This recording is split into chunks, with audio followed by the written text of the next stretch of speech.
Welcome to the Activated Story Theater's 124th podcast. This episode, we bring you the story of The Long Winter, a story from the Dene tribe of Canada.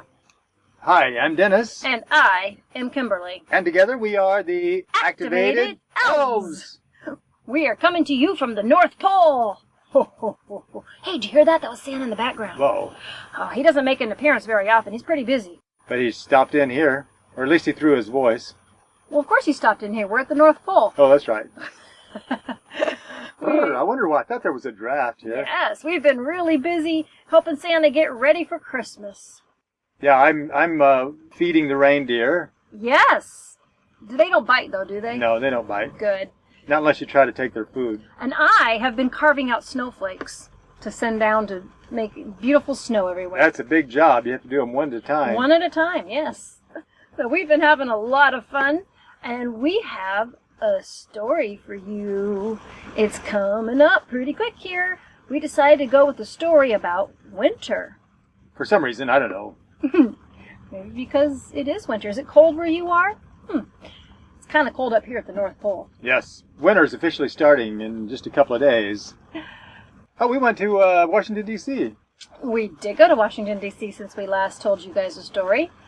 And we had a lot of fun in Washington, D.C. We went to a lot of the art museums. And we got to see the White House. Yes, we saw the White House and went to some of the Smithsonian museums, which are always free. We saw a lot of neat art and sculptures and a lot of artifacts and learned a lot of history. We got to see the Constitution and the Declaration of Independence, too. Yeah, that's always a good thing to do when you go to D.C. Go by and see the actual documents, yes, which are very faded now. And the Magna Carta.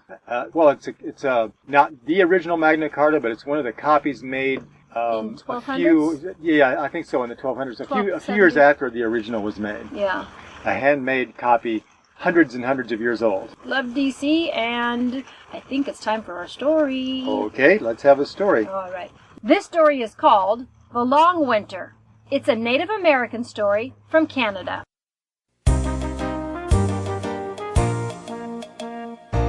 Long, long ago, before there were any humans on Earth, there were animals. Which meant they could rip the upholstery all they wanted without anyone scolding them. But it was a very dark time, literally. The sun disappeared for about 3 years, leaving darkness.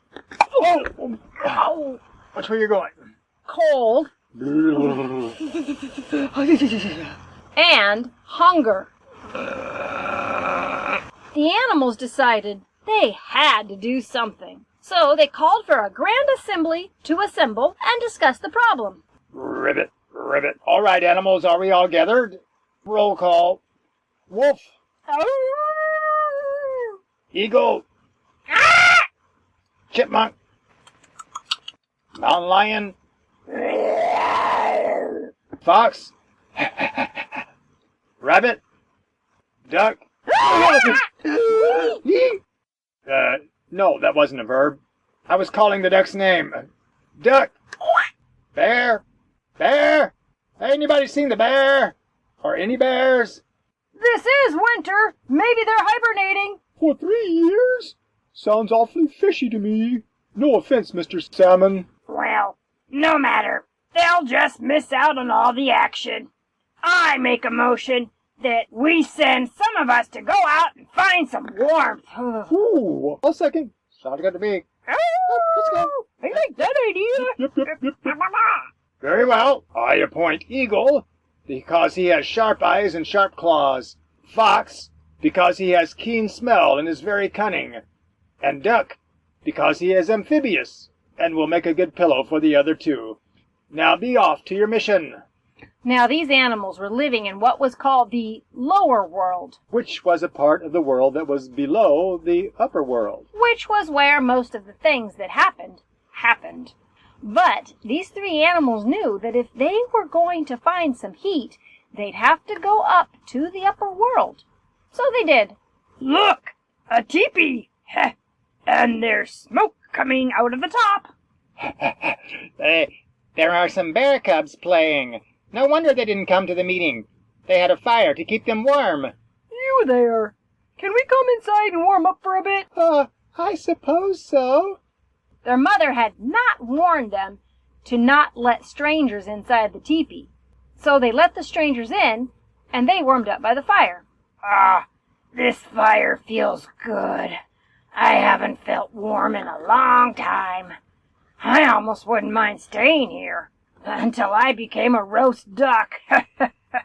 Well, quite an interesting assortment of bags you have hanging up there. Oh, those are our mother's. What's in this one here? That's the rain bag. That's where our mother keeps the rain. And what about this one? That's the fog bag. That's where she keeps the fog, if I remember right.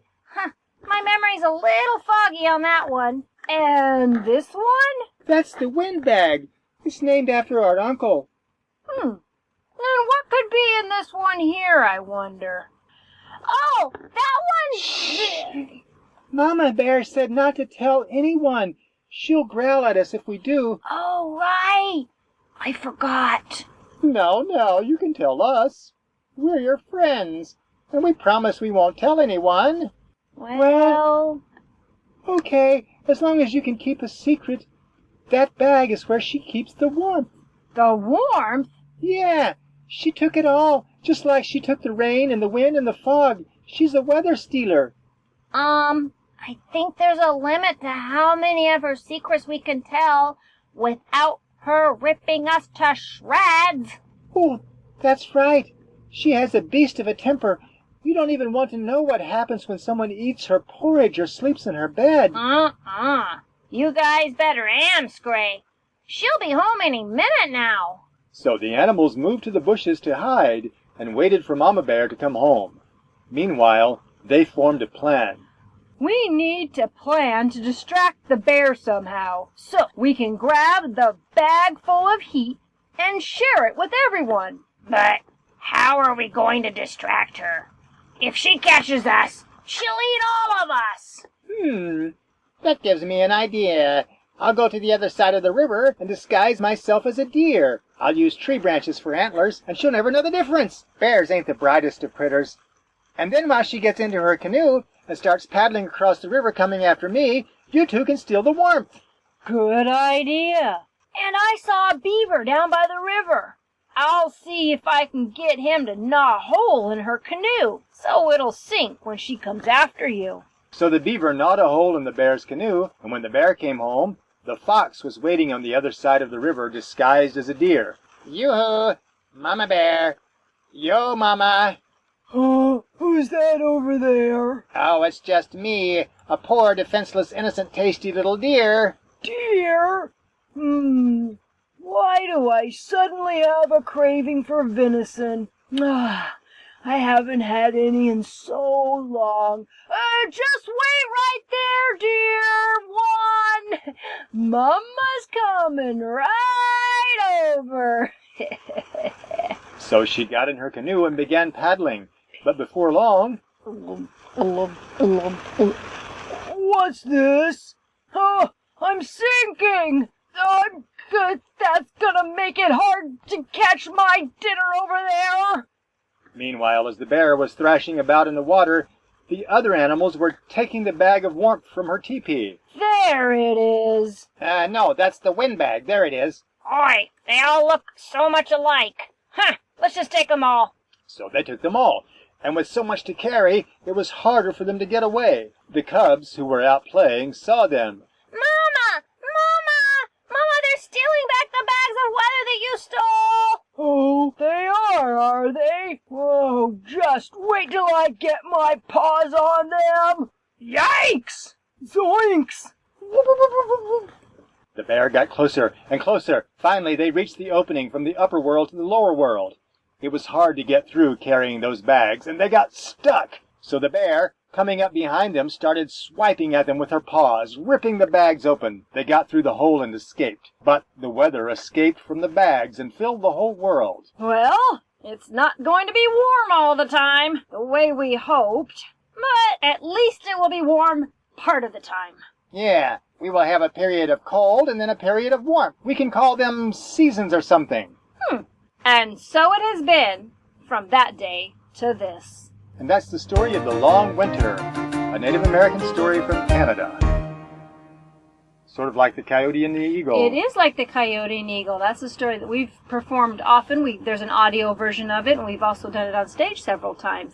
And that one, the Coyote and Eagle steal the sun and the moon. Yeah, there are variations of that story in many different tribes. Well, actually, they rescue the sun and the moon back from the Zuni tribe.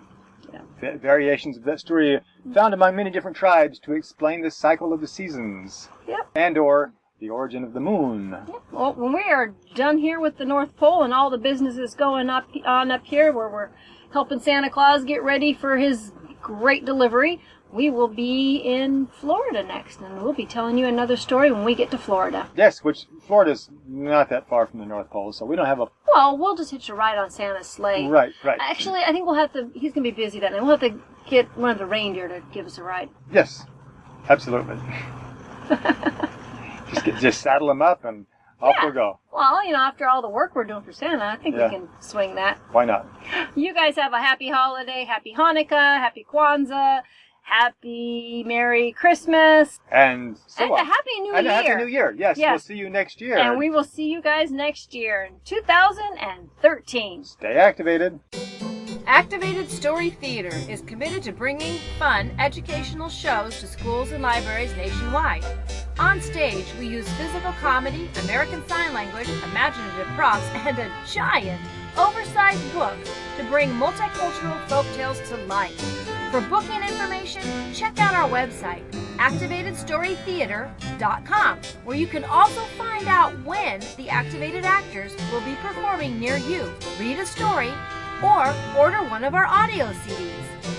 You can subscribe to this podcast on iTunes or listen on Stitcher. We look forward to your comments and folktale suggestions. Stay activated. Until next time.